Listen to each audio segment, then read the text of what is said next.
Your best leads are prospects that match your ideal customer profile and are active in the buyer's journey. It makes intuitive sense that people who are actively looking for a solution to a problem will make better prospects than those who aren't. But many salespeople make no distinction here. You can differentiate yourself from the competition by prioritizing active buyers.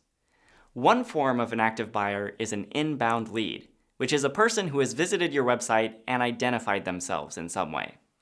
There are many ways to identify an inbound lead, but some examples include a live chat on your website, a phone call into your company, someone reaching out to you on LinkedIn or Twitter, or someone who filled out a form on your website. Timing is an important factor in getting the most out of your inbound leads. The moment an inbound lead converts represents a moment of interest by the buyer. The person is actively looking for help with something and researching the problem they're looking to solve. The closer you can be to the buyer at this moment of interest, the more helpful and successful you'll be. When it comes to contacting inbound leads, one rule is always true. Faster is better. In the past, it hasn't been possible for salespeople to make themselves immediately available to every interested prospect. But this is one area where technology empowers sellers just as much as it empowers buyers. If you can learn to use technology to your advantage here, it will greatly impact your success as a salesperson. How do you do this? First, configure your website to send inbound leads to your CRM in real time. Then organize your CRM so that you can see all of your new inbound leads together in one place. If possible, have the CRM alert you via email, text, or other ways when a new inbound lead comes in, so you can contact them right away. Anytime an inbound lead fits your ideal customer profile, do some quick research to add context to the lead. If you're using HubSpot CRM, information about the prospect's company, if they have one, will automatically be pulled from all available public records. If you aren't using HubSpot CRM, you'll need to do some Google or LinkedIn searches to get this information. Either way, you want to identify as quickly as possible whether this lead matches your ideal customer profile. If they do, call them right away. A quick word of warning to B2B sellers. Don't disqualify inbound leads based on their job title alone.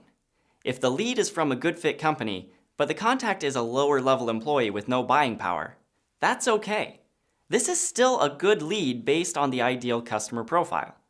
There is probably something happening at the company that caused the lower level employee to conduct research that you can help them with. Chances are, there's a higher level employee who has delegated the research to this person. Give the lead the same level of respect and urgency you would give to an executive, and then you'll have a champion on the inside. During the identify phase of an inbound sales strategy, focus on measuring how well a person compares to your ideal customer profile. If the inbound lead does not fit your ideal customer profile, move the lead to unqualified status. The lead should then no longer be listed in your CRM with the other inbound leads. Marketing can then work this lead for you using their marketing automation platform or other marketing technology. It's important to remember that even if you have a best-in-class web presence with a phenomenal marketing machine behind it, the majority of potential buyers who find your website will not identify themselves. Just because these visitors do not fill out a form or raise their hand in some way, it does not mean that they're not in an active researching stage. You should make every effort to engage with these potential buyers. Experiment with live chat and see if people engage in that way. Add interactive elements to your website so that relevant offers are made at just the right time on just the right pages. If you're in a B2B organization, you might consider looking at the IP addresses of these anonymous visitors and see if you're getting multiple visitors from a particular company.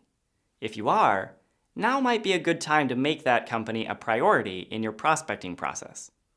If you do this, though, make sure you proceed in a targeted, smart way. Make sure the company fits your ideal customer profile, and then conduct research on LinkedIn, filtering by the company name and the role of your typical buyer. Once you identify a likely contact, create a new lead in your CRM with this contact and company, and enrich it with any data you can pull from publicly available sources. One of my favorite ways to prioritize which leads to work with is through trigger events. What is a trigger event? Anything that indicates that you could provide immediate value to someone is a trigger event. For example, let's go back to a time when we didn't have the internet. If a salesperson noticed a newspaper article about a potential buyer, they could have reached out by referencing that article. In the same way the internet has empowered buyers with more information, it has also empowered salespeople with more information and more trigger events. You should listen for trigger events that may suggest a buyer is active in the research stage of the buyer's journey. If you observe such a trigger event, create a lead in the CRM and enrich it with data, and then reach out immediately. When it comes to trigger events, B2B sales teams have an advantage over B2C sales teams. If you're selling to businesses, make sure you're monitoring press releases and job postings to look for changes that you can help with. There are many ways you can start to identify what triggers are smart for you to stay abreast of. It starts with, once again, having an ideal customer profile, and then mapping out when and why customers tend to buy from you. Once you know what events lead a company to buy your solution, you can start monitoring the internet for companies that are experiencing those events. But this isn't to say that B2C companies are out of luck.